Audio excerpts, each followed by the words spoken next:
ሰላም ፋሚሊ ናይ ኤድ ዩቲዩብ ቻናል ተኸታተልቲ ከመይ ኢኹም? ኣነ ሰላም እየ እግዚአብሔር ይመስገን። ከምቲ ሰላም ዘለኽዎ ሰላም ክትኮን ለይ ናይ ኩል ግዜ ተወምኔቲ እዩ ጎራት ፋሚሊ እምበርካስ ሎማዓንቲ ከዓ ብናይ ሜክና ብናይ ንግስቲ ሓፍትና እየ ሒዘልኩም መፅየ ማለት ቤተሰብ ኣብ ዝሓለፈ ቪድዮ ሒዘልኩም መፅየ ነይረ ሎማዓንቲ ድማ ሕፀር ዝበለ ክሳብ መጨረሻ ክስምዑኒ ብትሕትና ኣለዎ ማለት ቤተሰብ ቅድማ ናይ ቻናላይ ሓድሽ ዝኾንኩም ላይክ ሼር ሰብስክራይብ ናገርኩም ቤተሰብ ኩኑ ቤተሰብ ካዓኩም ትልሙድ ሃናፂ ርእይትኩም ኣይፈልየኒ ክብል ይደሊ ማለት ኩራት ፋሚሊ እምበርካስ ኣብ ዝሓለፈ ናይ ንግስቲ ሓፍትና ጠቕልለ ኣይደሊ ቅርሺ ኣይደሊ ቪድዮ ኣይቀረጽ በቃ ክትብል እያ እቲ ቪድዮ ብዙሕ ክሳብ መጨረሻ እኳ ተኸታተለ እያ ግን ላውዚክ የምፅኡኩም ትዝለኩም ለሆ እየ ኣጋጣሚ ኮይኑ ኮፒራይት ገለ ከይትሕዘኒ ንእሽተይ ካብቲ ዝተረዳእኽዎ ብቃለይ ንእሽተን ልክገልጽ ብቻ እዩ ዝፈቅደለይ ኢትዮብ ማለት እዩ ቤተሰብ እና ብከምኡ ስለ ዝኾነ እያ ኣነ ከዓ ናያቶም ቪድዮ የምፃኹ ንእሽተይ ሓሳበይ ዝገልጽ ለኹ ማለት እዩ ቤተሰብ እና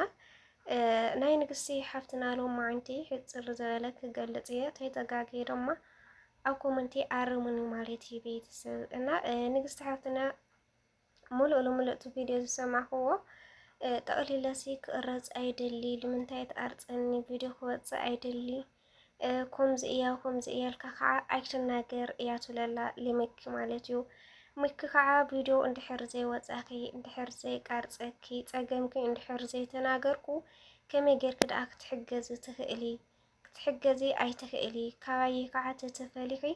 ጠሊልኪ እቶም ዝሕግዙ ክነበሩ ፋሚሊ ስለ ዘይርኡኺ ክሕግዝ ክውንሲ ኣይኽእሊ እና ላዝም እየ ክኣርፀኪ ዘለኒ ለለክ ፀገም ከዓ ኣብ ቅድሚ ፋሚሊ ክናገር ዘለኒ ላዝም እየ ኢሉ መሊሱላ ማለት እዩ ሚኪ እና ብዓብዩ እታ ቆልዓ ካሜራ እያ ፀሊኣ ይመስለኒ ኣነ ካብቱ ዝተረዳእኽዎሲ ክትቅረጽ ደስ ይብል ኣሎ ምክንያቱ ተቃሪጽካስ ሓገዝ ዝርከብ መስሉ ይርዳኣለይ እምበር እቲ ዋና ሓገዝ ዝግበራ እዛ ቆልዓ ፀገማት ተውጊዓ ካብኡ ድማ ዝደለየተ ነገር ከዓ ኣብ ግንባር ፋሚሊ ልሚኪ ተተናጊራቶ እዩ እቲ ህዝቢ ከዓ ክሕግዛ ዝኽእል እምበር ብድሕሪ ካሜራ ብዙሕ ዋላ ፀገም ይሃልያ መን ክሕግዛ ይኽእል እና ሚኪ ከዓ ምንም ክትሕገዚ ኣይትኽእሊ ዝኾነ ይኹን ፀገምኪ ኣብ ካሜራ ኣብ ግንባር ፋሚሊ ፀገምኪ ተናገርሞ ክትሕገዚ ትኽእሊ ኢኺ እምበር ኣነ እንድሕር ካሜራ ኣይቀረጽ ኢልክኒ ከመይ ገይረ ክትሕገዚ ትኽእሊ ብልብል ሙሉእ መልሲ እዩ መሊስላ ማለት እዩ ከው ድማ ብዓብዩ ከምቲ ዝለኩም ለኸየ ፋሚሊ እና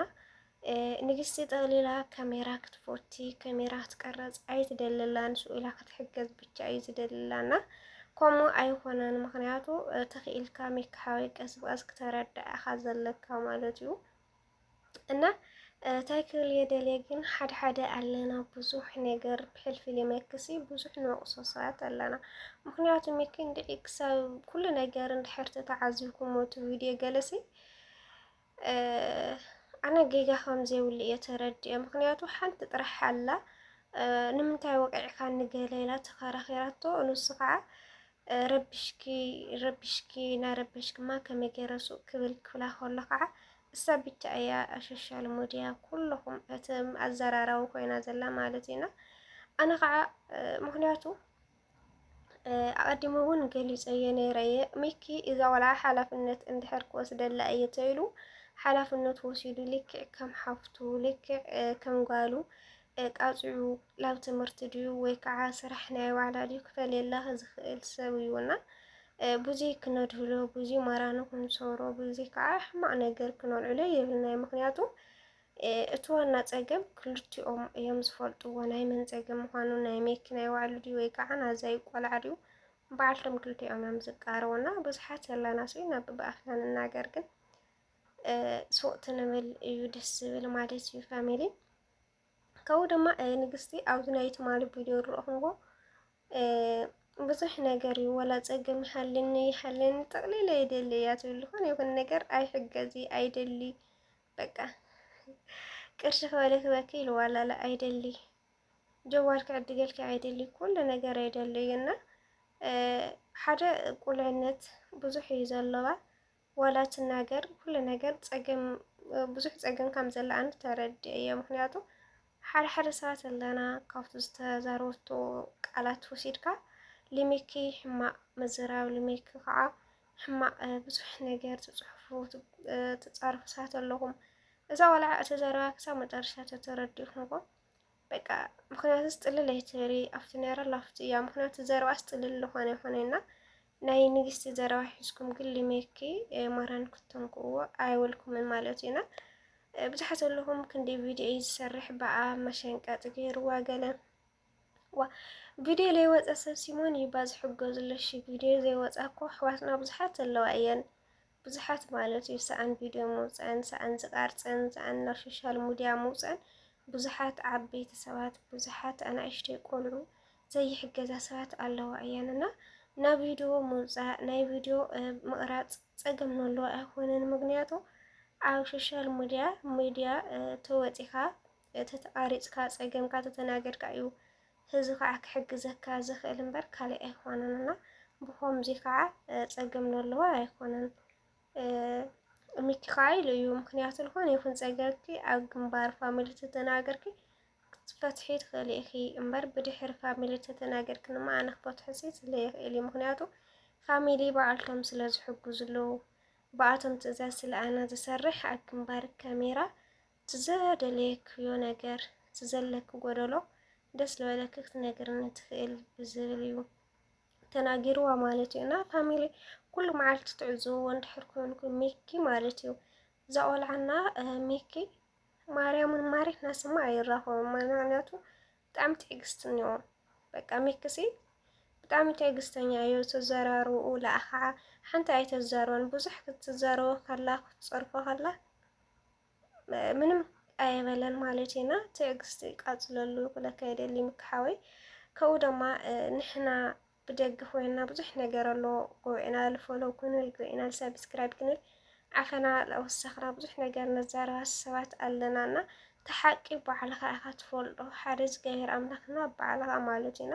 ብናይ ሰብ ዘይኮነ ማራን ከተነካ ንስኻ እዛ ቆልዓ ብቶም ፋሚሊ ዝሓገዝዋ ሰባት ጌርካ ወይ ስራሕና ባዕላ ክትትሕዛ ወይ ከዓ ቱ ዘድልያ ትኾኑ ትምህርቲ ከዓ ናብ ትምህርቲ ክትምክራ ብቻ እዩ ዝግበአካ እምበር ናይ ብዙሕ ሕብረተሰብ ዘረባ ኣሪኻ ከቢዱ ይቃለል ኣይኮነን ማለት እዩ ንግስቲ ሓፍተይ ከዓ ሰብ ልንእሽተን ነገር ዋላ ተገይሩልካ ይግበር ብዘየገድስ ምስጋና ብቻ እዩ ዘድሊ እምበር ኣብ ግንባር ካሜራ ክርክር ኣየድልን ምክንያቱ ኩሉ ነገር ብዝሃበካ ተመስገነልካን ብቻ ምቕባል እዩ ዝብላ ዝገበረ ኣምላኽና ለ ማለት እዩና ዝኾነ ይኹን ፀገም ይሃለ ብዘየገድስ ኩሉ ነገር ልዝገበር ተሓዲግካዮ ደስ በሃሊ ስራሕ እዩ ክብል ይደሊ ማለት እዩ ፋሚሊ እና ምክሓወይ ከዓ ኩሉ ነገር እቲ ሓቂ ዝገበር ብቻ ስለዝፈልጦ ሓቅነትካ ለሰብ ዘይኮነ ልዝገበር ኣምላክካ ስለዝኾነ